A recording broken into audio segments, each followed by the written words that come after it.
ఇదన్నీ కూడా మీకు ఇచ్చిన నోట్స్లో రాసి ఉన్నాయి. సో గాబరా పడకండి. ఓకేనా? Clear? Now let us move to next topic. Wait a second.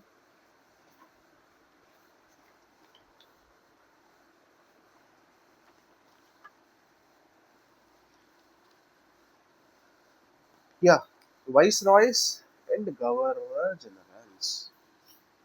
Topic పేరు చూసుకోండి. ఇది కూడా అప్లోడ్ అయిపోయి ఉంది మీ దాంట్లో. టాపిక్ నోట్స్లో అటు ఇటు అవ్వచ్చు, బట్ అన్నీ ఉన్నాయి notes. Viceroys and governors.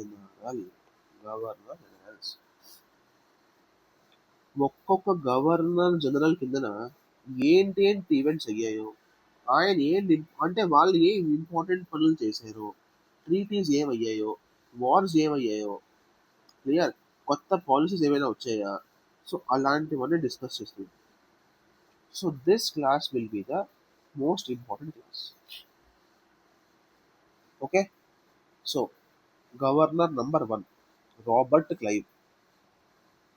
Robert Clive ఎప్పుడు వచ్చాడు?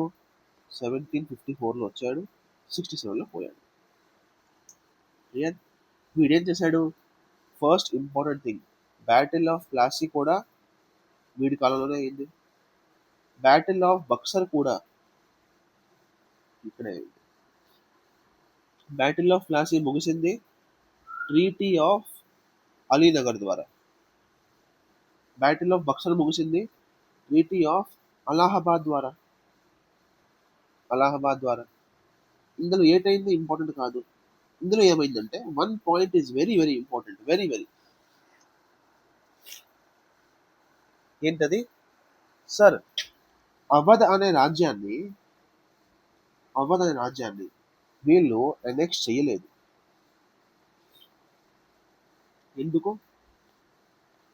ఎందుకంటే అది ఒక బఫర్లా మారుతుంది. ఫర్ ఎగ్జాంపుల్, ఇది ఒక ఇండియా మ్యాప్ అనుకోండి. ఇక్కడ అవధ్ ఉంది. ఓకే, ఇటువైపు ఎవరున్నారు? ఆఫ్ఘనీస్ ఉన్నారు. ఇక్కడ మన సిక్స్ ఉన్నారు. సో దీన్ని కూడా మనం కబ్జా చేస్తే మనం ఇదే పెళ్ళి అఫ్ఘాన్ యొక్క డైరెక్ట్ కాంటాక్ట్లో వస్తాము. అందుకే అవధ్ని ఆక్యుపై చేయలేదు. Very smart play by Robert Clive. అర్థమైందా? ఓకే, సో మరాఠాస్కి ఇక్కడ మరాఠాస్ ఉండేవారు యాక్చువల్గా. అంటే ఢిల్లీ వరకు మరాఠాస్ వచ్చారు అప్పుడు. ఇటువైపు ఆఫ్ఘనీస్ ఉండేవారు. సో వాళ్ళిద్దరూ కాంట్రాక్ట్లో రాకుండా ఉండడానికి అవధ్ని ఎనెక్స్ చేయలేదు. But Allahabad was annexed. Okay, Allahabad was annexed, Awadh was not annexed. మీ క్వశ్చన్ రావచ్చు స్టేట్మెంట్ 1, స్టేట్మెంట్ 2లో. బ్యాటిల్ ఆఫ్ బక్సర్ తర్వాత ట్రీటీ ఆఫ్ అలహాబాద్లో అవధ్ని ఎనెక్స్ చేయలేదు. ఎందుకు? Because of buffer state concept. Clear? ఇక్కడే రాబర్ట్ క్లైవ్ ఒక కొత్త సిస్టమ్ తెచ్చాడు, డ్యూవల్ అడ్మినిస్ట్రేషన్. అంటే ఏంటి సార్? డయార్కీ కాదు, డ్యూవల్ అడ్మినిస్ట్రేషన్.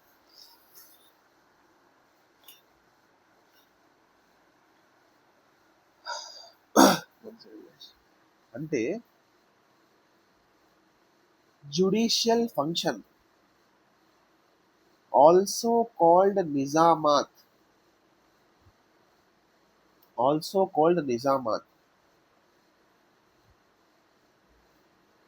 మీకు అర్థమైందా? అంటే ఒక అడ్మినిస్ట్రేషన్లో జ్యుడిషియల్ ఫంక్షన్ విడగొట్టేశాడు, రెవెన్యూ ఫంక్షన్ విడగొట్టేశాడు. ఇది రెస్పాన్సిబిలిటీ, ఇది డబ్బులు. మీకు అర్థమవుతుందా? ఇది రెవెన్యూ పార్ట్, డబ్బుల పార్ట్ వాళ్ళ దగ్గర ఉంచుకుంటారు, రెస్పాన్సిబిలిటీ పార్ట్ మనకి ఇచ్చారు. ఓకే, అర్థమైందా? క్లియర్? సో దీన్నే డ్యూవల్ అడ్మినిస్ట్రేషన్ అంటారు. Revenue function, judicial function, responsibility, revenue. అయిపోయింది కదా? Okay, now point number 2, Warren Hastings. ఎప్పుడు వచ్చారు ఈయన? డేట్స్ ఎగ్జాక్ట్ గుర్తున్న అవసరం లేదు, కానీ ఇంచుమించు గుర్తుండాలి మీకు డేట్స్ అన్ని. 1773 to 85. ఇక్కడ ఏమైంది గుర్తుంచుకోండి, Anglo Maratha war, Anglo Mysore war. ఆ డేట్స్ గుర్తున్నాయా? At least first Anglo Mysore war, first Anglo Maratha war గుర్తుండాలి. Okay, first Anglo Maratha war ఈయన రూల్లోనే అయింది, ఈయన శాసన కాలంలోనే అయింది. So first Anglo Maratha war, treaty of Salbai, treaty of Salbai. ఇందులో ఏమైంది అనేది నోట్స్లో కూడా ఉంది, మీకు లాస్ట్ క్లాసెస్లో కూడా చెప్పాను. So that is not important now. Okay, but what is important is జ్యుడిషియరీలో కొన్ని రిఫార్మ్స్ తెచ్చాడు. ఎవడు? Warren Hastings. ఏం తెచ్చాడు? ఈ రోజు నుంచి 2 కోర్టులు ఉంటాయి, ఒక సివిల్ కోర్ట్, ఒక క్రిమినల్ కోర్ట్. ఓకే, బాగుంది. ఎపిలేట్ కోర్ట్స్ కూడా 2 ఉంటాయి. ఎపిలేట్ కోర్ట్స్, ఒకదాన్ని సదర్ దివానీ అంటారు, సదర్ దివానీ. ఇంకో దాన్ని సదర్ నిజామాత్ అంటారు. క్లియర్? ఓకే, ఇంకో రిఫార్మ్ ఏం తెచ్చాడు? ఈ రోజు నుంచి హిందూస్ని హిందూ లాగా కవర్ చేద్దాము, ముస్లిమ్స్ని ముస్లిం లాలో కవర్ చేద్దాము. అంటే ఎవరిలో వాళ్ళకు ఉంటుంది. ఈ రోజు కూడా మనం ఏం చేస్తున్నాము? హిందూ మ్యారేజెస్ని హిందూ మ్యారేజ్ యాక్ట్లో చూస్తున్నాము, ముస్లిం మ్యారేజెస్ని ముస్లిం మ్యారేజ్ యాక్ట్లో చూస్తున్నాము, క్రిస్టియన్ మ్యారేజ్ని స్పెషల్ మ్యారేజ్ యాక్ట్లో చూస్తున్నాము. మీకు అర్థమవుతుందా? అంటే ఆ రోజు పెట్టిన సిస్టమ్ ఈ రోజు వరకు కూడా మనం అదే పాటిస్తున్నాము. క్లియర్? సో ఏది గుర్తుండకపోయినా ఒక మాత్రం గుర్తుంచుకోండి, వారెన్ హేస్టింగ్స్ మన జ్యుడిషియరీలో కొన్ని ఇంపార్టెంట్ మార్పుల్ని తెచ్చుకున్నారు. Clear? Okay, now let us go to point 3. Warren Hastings తర్వాత వచ్చినోడు లార్డ్ కార్న్వాలిస్. లార్డ్ కార్న్వాలిస్ ఎప్పుడు వచ్చాడు? ఈయన 1786లో వచ్చాడు, 1793లో పోయాడు. మన ఇండియాకి వచ్చాడు, మన ఇండియా నుంచి 1793లో పోయాడు. So what was the most important thing ఇందులో? సార్ చాలా ఫేమస్, యూపీఎస్సీ 2024లో క్వశ్చన్ కూడా వచ్చింది. Permanent settlement act or zamindari act. Permanent settlement. Okay, so దీని ద్వారా ఏమొచ్చింది? Zamindars were the original owners of the land. Zamindars first ఏం జరిగింది? ఈ ల్యాండ్ నాది, ఈ ల్యాండ్ మీది, ఈ ల్యాండ్ కూడా మీది. ఈ యాక్ట్ ద్వారా ఏమొచ్చిందంటే ఈ ల్యాండ్ మొత్తం ఒక జమీందార్ కింద ఉంటుంది. ఆ జమీందార్ ఎవరు? Real owner. మీకు అర్థమవుతుందా?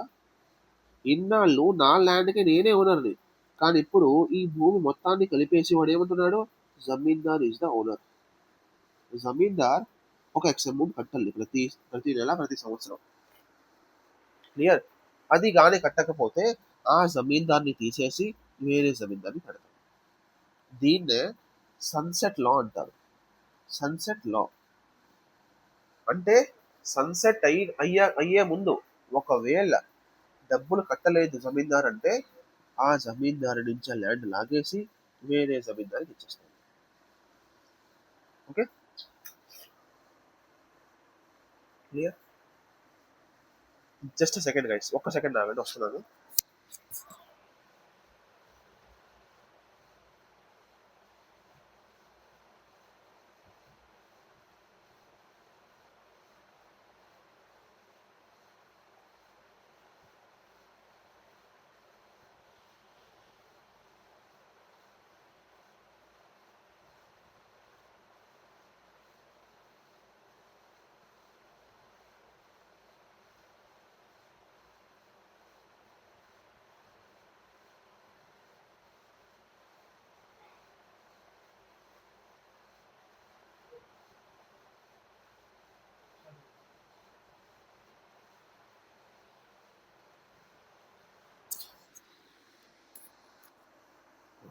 Yeah, okay. So lord Cornwallis టైంలో పర్మనెంట్ సెటిల్మెంట్ యాక్ట్ వచ్చింది. ఆ సెటిల్మెంట్లో సన్సెట్ లా కూడా ఉంది. క్లియర్. సో క్వశ్చన్ ఏమొస్తుంది, ఈ జమీందారీస్కి ఒక పట్టా ఇచ్చేవారు, అంటే నువ్వే ఓనర్వి అనే గుర్తింపు.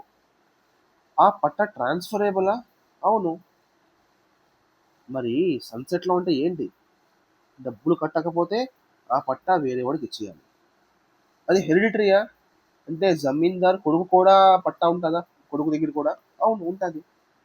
అంటే ఆ పట్టా హెరిడిటరీ కూడా, ఆ పట్టా ట్రాన్స్ఫరబుల్ కూడా. అంతే, అయిపోయింది. Lord Warren Hastings judicial reform తెస్తే లార్డ్ కార్న్వాలిస్ తెచ్చాడు IPS reforms, Indian police service. అందుకే లార్డ్ కార్న్వాలిస్ని ఫాదర్ ఆఫ్ పోలీస్ అడ్మినిస్ట్రేషన్ అని కూడా అంటారు. ఓకే. కానీ ఒక చెత్త పని చేశాడు, Europeanization of machinery, administrative machinery. అంటే పెద్ద పెద్ద పోస్టుల్లో ఇండియన్స్ని పెట్టకుండా యూరోపియన్స్ మాత్రమే పెడతారు. క్లియర్. Okay, done. ఓకే. ఇతని కాలంలో థర్డ్ ఆంగ్లో మైసూర్ వార్ అయింది. థర్డ్ ఆంగ్లో మైసూర్ వార్ మీకు గుర్తుంటే మీకు చెప్పాను, సెకండ్ ఆంగ్లో మైసూర్ వార్లో ఆల్మోస్ట్ గెలుస్తున్నారు, కానీ టీపు సుల్తాన్ క్యాన్సర్ వల్ల చచ్చిపోయాడు. దాని తర్వాత వాడి కొడుకు వచ్చాడు, ఎవడు, సారీ, హైదర్ అలీ ఖాన్ క్యాన్సర్ వల్ల చచ్చిపోయాడు. దాని తర్వాత వాడి కొడుకు వచ్చాడు, టీపు సుల్తాన్.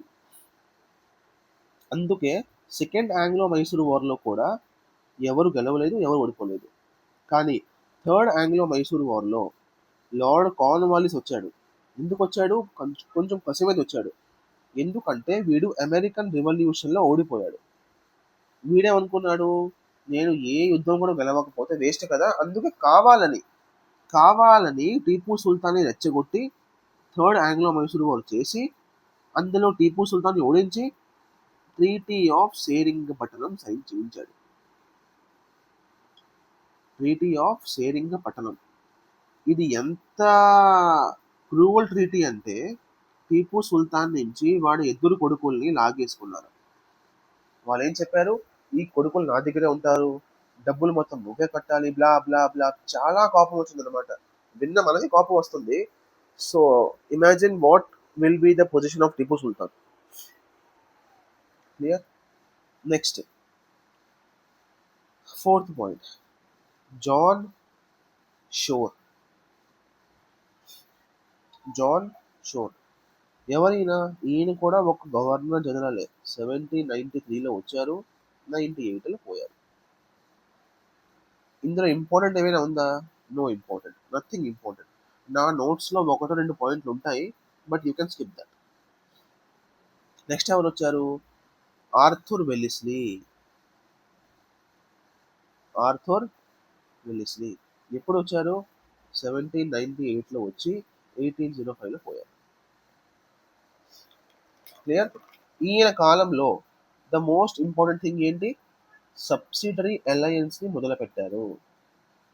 సి, సబ్సిడరీ అలయన్స్ అనే కాన్సెప్ట్ కొత్తది కాదు. ఒకప్పుడు డ్యూప్లే కూడా తెచ్చాడు. Who was Dupleix, French governor general, వాడు కూడా తెచ్చాడు. కానీ సబ్సిడరీ అలయన్స్ అనే కాన్సెప్ట్ని ఫేమస్ చేశాడు Arthur Wellesley. Okay. Okay. So question వస్తుంది, ఏ ఏ రాజ్యాలు సబ్సిడరీ అలయన్స్ ఒప్పుకుంది? సి, ఫస్ట్ ఈజ్ హైదరాబాద్, దాని తర్వాత మైసూర్, దాని తర్వాత తంజావూర్, అవధ్, జోధ్పూర్, జైపూర్. Okay, clear. ఈ అలయన్స్ ఏం చెప్తుంది, సబ్సిడరీ అలయన్స్ ఏం చెప్తుంది, ఈ అలయన్స్ ఏం చెప్తుంది, మీరు మీ సొంతంగా ఆర్మీని పెట్టకూడదు, మీరు మీ ఓన్ ఆర్మీని పెట్టకూడదు, డిజాల్వ్ యువర్ ఓన్ ఆర్మీ, ఈ రోజు నుంచి మా వాళ్ళనే మీరు ఆర్మీగా పెట్టుకోవాలి, వాళ్ళ ఖర్చులు మీరే చూసుకోవాలి, ఒకవేళ డబ్బులు లేకపోతే మాకు ల్యాండ్ ఇచ్చేయండి, ఒక పెద్ద ల్యాండ్ ఇచ్చేయండి, దాని తర్వాత మేము చూసుకుంటాము. క్లియర్. ఈ రోజు నుంచి మీరు ఎటువంటి ట్రీటీ సైన్ చేసినా బయట దేశాలతో, బయట కింగ్డమ్స్తో మా పర్మిషన్ లేకుండా చేయలేరు. మీకు అర్థమైందా? అంటే ఆఖరికి పప్పెట్ స్టేట్గా మార్చేశారు. అంతే. నెక్స్ట్ పాయింట్ 6, జార్జ్ బార్లో. ఈయన ఎప్పుడు వచ్చారు? 1805లో వచ్చారు, 1807లో పోయారు. డేట్స్ ఇంపార్టెంటా? ఇంపార్టెంట్ కాదు. బట్ ఇక్కడ డేట్స్ ఇంపార్టెంట్, బికాస్ యూపీఎస్సీలో, ఏపీఎస్సీలో క్వశ్చన్స్ రావచ్చు వెలిసిని మీద. క్లియర్. సో ఈయన పాలసీ ఉండేది, ఆ పాలసీ పేరేంటి? Policy of non intervention. Policy of non intervention అంటే అర్థం ఏంటి? ఎప్పుడైనా పక్కోడి రాజ్యంలో తల దూర్చకూడదు. ఎంత వీలైతే అంత డిస్టెన్స్ మెయింటైన్ చేయాలి. ఓకే, ఒక్క సెకండ్ ఆగండి గైస్. ఎస్, ఇప్పుడు ఈ పాలసీ విన్నారు కదా. ఒక 1836లో ఒకడు వస్తాడు, లార్డ్ ఆక్లాండ్. తెలుసా వాడి పాలసీ ఏంటో? వాడి పాలసీ ఏంటంటే పాలసీ ఆఫ్ ఫార్వర్డ్ మూమెంట్. అంటే ఇతరుల దాంట్లో కూడా తల దూర్చాలి. సో ఎగ్జాక్ట్గా ఆపోజిట్ పాలసీస్. జార్జ్ బార్లో సపోర్టెడ్ నాన్ ఇంటర్వెన్షన్. ఈడేంటి? పక్కోడిని కెలికితేనే మనం కామ్గా ఉంటాము. ఇది అమెరికన్ పాలసీ. పక్కోడిని కెలికితేనే మనం కామ్గా ఉండొచ్చు. Forward policy. ఓకే, అంతే. నౌ నౌ ఎస్, జార్జ్ బార్లో పాలసీ ఆఫ్ నాన్ ఇంటర్వెన్షన్. 1806లో ఒక చాలా ఇంపార్టెంట్ ఈవెంట్ అయింది. దాని పేరే వెల్లోర్ మ్యూటినీ. దాని పేరే వెల్లోర్ మ్యూటినీ. ఓకే, ఇక్కడ ఏం జరిగిందంటే హిందూస్ని హిందూస్ని hats వేసుకోమన్నారు.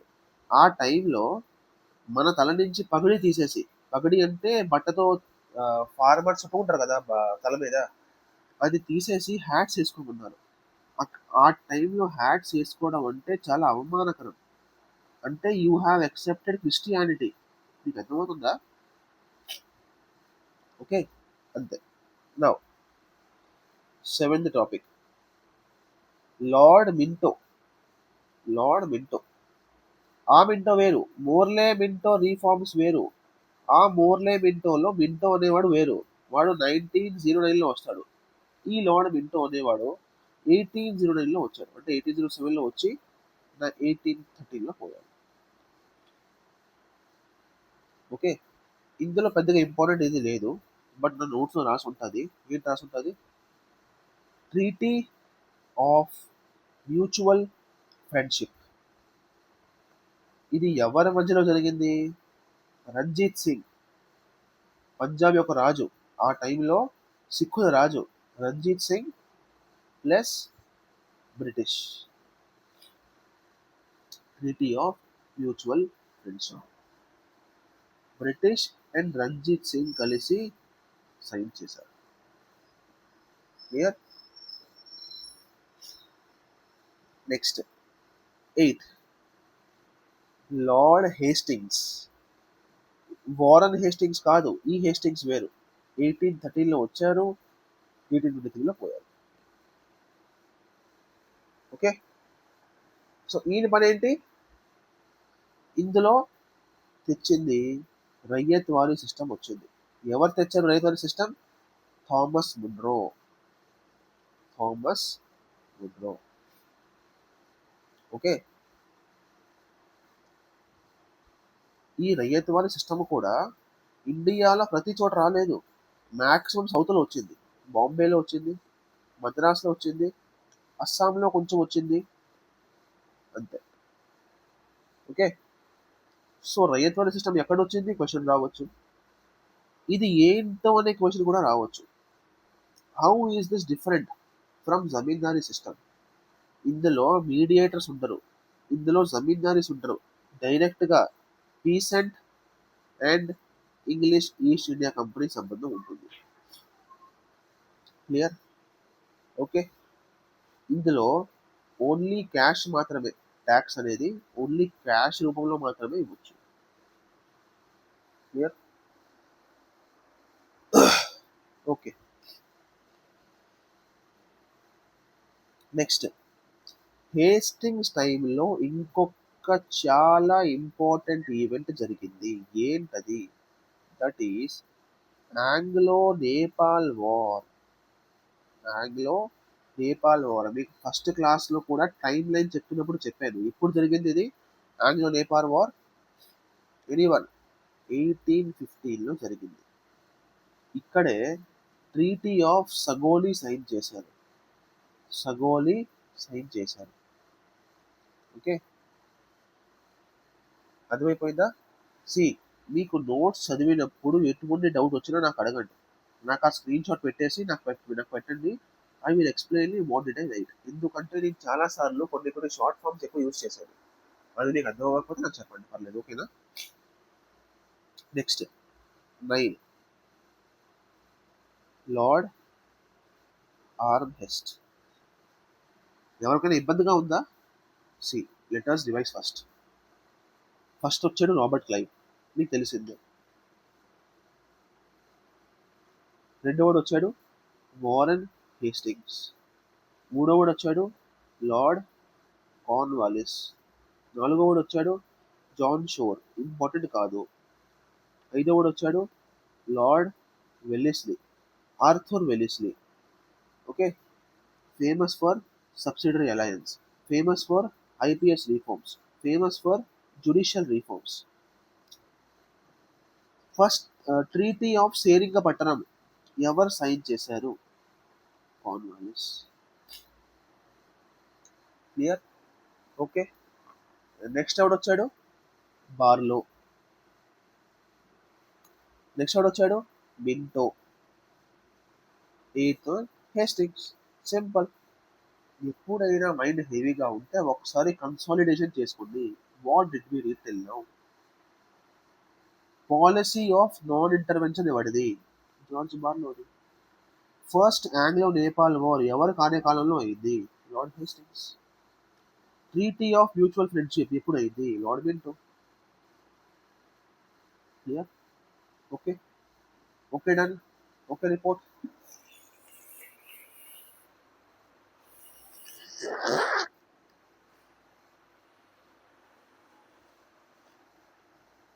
Yeah, sorry. So now next వస్తారు లార్డ్ ఆర్మ్హెస్ట్. ఈ టైంలో ఏమైంది? ఫస్ట్ ఆంగ్లో బర్మీస్ వార్ అయింది.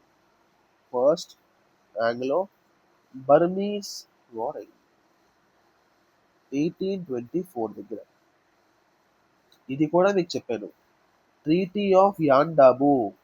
ట్రీటీ ఆఫ్ యాండాబు ఇక్కడ సైన్ అయింది. Clear? Okay, done. Now next important name is 10th one, Lord William Bentinck. One famous point మీ అందరికి కూడా తెలుసు, దట్ సతీ అబాలిషన్ యాక్ట్ ఈయన ద్వారా పాస్ అయింది. అవునా కాదా? ఓకే. కానీ ఇంకోటి remember one thing, treaty of perpetual friendship, treaty of mutual friendship వేరు. అది అయింది మింటో దగ్గర. ట్రీటీ ఆఫ్ పర్పెచువల్ ఫ్రెండ్షిప్ వచ్చింది. ఎవరు తెచ్చారు? ఇది కూడా Ranjit Singh plus British plus Afghans కూడా వస్తారు ఇందులో. అఫ్ఘాన్స్ వీళ్ళు ముగ్గురు సైన్ చేశారు. క్లియర్? Okay, done. ఈయన టైంలోనే మెహల్వాడి సిస్టమ్ వచ్చింది. ఈ మెహల్వాడి సిస్టమ్ ఏంటి అనేది ఒక్క 1 minute తీసుకొని గూగుల్ సెర్చ్ చేయండి. సెర్చ్ కూడా ఏం చేస్తారు? మెహల్వాడి సిస్టమ్ ఎలా జమీందారీ సిస్టమ్ నుంచి, ఎలా రయ్యత్వారీ సిస్టమ్ నుంచి వేరు. ఓకే, ఇది ఒక్కటి చేయండి. మాక్సిమం మీకు 1 మినిట్ పడతది. అది నేర్చుకొని మీ నోట్స్‌లో రాసుకోండి. నేను నా నోట్స్‌లో రాసుకున్నాను. But still do your own research. అంటే అది మీకు చెప్తే అర్థం కాదు. ఒక్కసారి చదివితే మీకు అర్థమైపోతుంది. Clear? Now comes Charles Metcalfe. ఒకసారి hello hello hello Robert Clive, Warren Hastings, తర్వాత కార్న్వాలిస్, తర్వాత జాన్ షోర్ ఇంపార్టెంట్ కాదు, తర్వాత లార్డ్ ఆర్థర్ వెలిస్లీ, తర్వాత బార్లో, తర్వాత మింటో, తర్వాత హేస్టింగ్స్, తర్వాత ఆమ్హెస్ట్, తర్వాత బెంటిక్. అంతే, అంతే. ఇప్పుడు ఒక్కొక్క ఇంపార్టెంట్ వర్డ్ గుర్తుంచుకోండి. Judicial reforms, police reforms, nothing important. Subsidiary alliance, George Barlow important ఏంటి? Anyone. Policy of non intervention, Vellore mutiny, Minto, treaty of mutual friendship, Sugauli, Amherst, Anglo Burmese war, treaty of Yandabo, William Bentinck, perpetual friendship. అంతే, అయిపోయింది. Load తీసుకోకూడదు. 1835 ఈయన liberator of Indian press అని కూడా అనేవారు. అంటే he helped Indian press to develop. So మన ఇండియన్స్కి positive ఇది, లిబరేటర్ ఆఫ్ ఇండియన్ ప్రెస్. అంతే. Next is lord Auckland. Already ఈయన గురించి ఒక మాట మీకు చెప్పేశాను. లార్డ్ ఆక్లాండ్ 1836లో వచ్చారు, 42లో పోయారు. ఈయన ఏంటి? కెలకాలి, కెలికితేనే కామ్గా ఉంటాం, ఫార్వర్డ్ పాలసీ. అందుకే వెళ్ళి ఆఫ్ఘనిస్తాన్ని గెలికారు. అది వేరే విషయం, దట్ ఆఫ్ఘాన్ వాళ్ళు చుక్కలు చూపించారు ఆక్లాండ్ని. కానీ రిమెంబర్, అందుకే ఫస్ట్ ఆంగ్లో ఆఫ్ఘాన్ వాల్ కూడా ఈ పాలసీ వల్ల అయింది. ఫస్ట్ సి, ఇప్పుడు వరకు ఎవరు వచ్చినా ఆఫ్ఘాన్స్తో ట్రీటీ చేసుకున్నాడు, అవధని ముట్టుకోలేదు. ఎందుకంటే ఆఫ్ఘాన్స్ దగ్గర ఎలా అనుకోలేదు. అర్థమవుతుందా? లాస్ట్ ఏమైంది? అవ్వదని టచ్ చేయలేదు. ఎందుకంటే అటువైపు మరాఠాస్ ఉన్నారు, అటువైపు ఆఫ్ఘాన్స్ ఉన్నారు. ఆఫ్ఘాన్స్తో ట్రీటీ చేసుకున్నారు. కానీ వీడి దొరదెక్కి వీడేం చేశాడు? రా బాబు, ఆఫ్ఘాన్స్ని కూడా గెలుకుదాము. దాని తర్వాత చుక్కలు చూపించారు Afghans. First Anglo Afghan war was fought by lord Auckland. Clear? Okay. Next ఇంకో 3 ఉంటాయి. దాని తర్వాత వి విల్ స్టార్ట్ వైస్ వాయిస్ in the next class. So next 13th, lord Ellenborough. Ellenborough 1842. This date is very very important. ఎందుకు sir? ఎందుకంటే సింధ్ అనే రాజ్యాన్ని ఎనెక్స్ చేశాము. First time East India Company Sindh అనే రాజ్యాన్ని ఎనెక్స్ చేసింది. Sindh was annexed. So question 2 విధాలుగా రావచ్చు. ఏంటది? సింధ్ ఎప్పుడు ఎనెక్స్ అయింది? 1842లో. ఎవరు చేశారు? లార్డ్ ఎలెన్బోరో. లార్డ్ ఎలెన్బోరో. అంతే, అంతే. 14th, lord Hardinge. Lord Hardinge.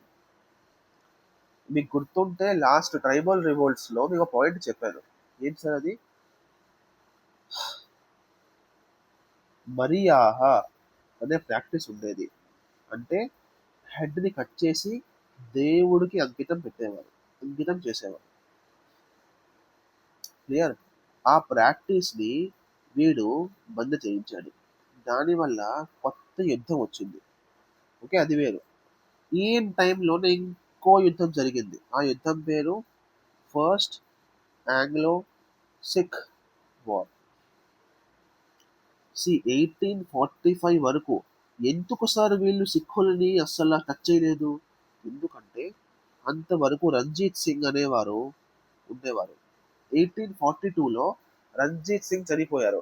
ఆయన చనిపోయిన వెంటనే ఈస్ట్ ఇండియా కంపెనీ దాడి చేసింది. So first Anglo Sikh war అయింది 1845లో. అది ముగిసింది ట్రీటీ ఆఫ్ లాహోర్ ద్వారా. ట్రీటీ ఆఫ్ లాహోర్ ద్వారా. Clear? Okay. Last is lord dull housie. ఈయన గురించి మీకు తెలిసిందే. రైల్వేస్ తెచ్చారు, డాక్ట్రైన్ ఆఫ్ ల్యాబ్స్ తెచ్చారు. కానీ ఇది కూడా గుర్తుంచుకోండి, పోస్ట్ ఆఫీస్ యాక్ట్ 1854లో కూడా తెచ్చారు. Post office act. Okay. Question రావచ్చు కదా, critically analyse the contributions of lord dull housie. అప్పుడు ఏంటి రాస్తారు? పాజిటివ్ కూడా రాయాలి, నెగిటివ్ కూడా రాయాలి. ఓకే. నా నోట్స్లో ఉంటాయి ఇంకా పాయింట్లో, అని చదువుకోవచ్చు. Clear? Okay. Then in the next class we will learn about viceroys. See, వైస్రాయ్కి గవర్నర్ జనరల్కి తేడా ఏంటి? ఇది మనం ఆల్రెడీ పాలిటీలో కవర్ చేస్తాము. 1857 ముందు వచ్చే వాళ్ళని గవర్నర్ జనరల్ అంటాము, తర్వాత వచ్చే వాళ్ళని వైస్రాయ్ అంటాము.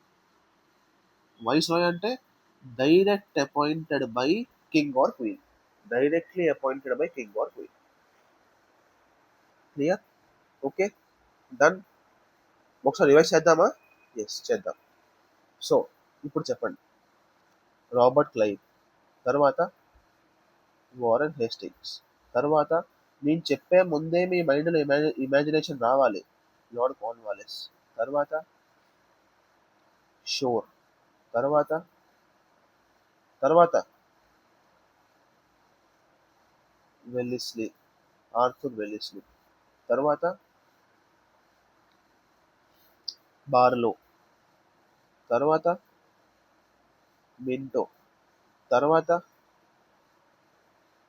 హేస్టింగ్స్, తర్వాత